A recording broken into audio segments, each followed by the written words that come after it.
in the beginning, when I bought the place, part of it, of course, was the history and a desire to preserve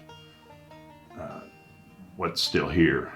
There was, Beam bought the place and they sold off the part, and you really have to go back to that time period and understand the circumstances. Okay, in 1980s, in 1985, this distillery closed. They stopped production, and the challenge in a distillery, a whiskey distillery anyway, is you're putting out product today in anticipation for some sales in the future, years in the future, and the continuous column still doesn't care what your sales are doing. It puts out a steady stream in a constant state.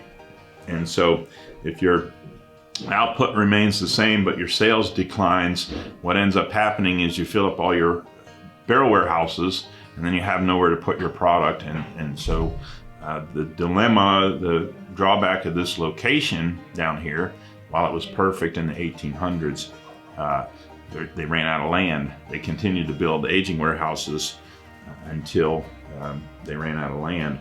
And so all the newer buildings, Jim Beam maintained those, kept those in their aging product over there. And then they sold off this part.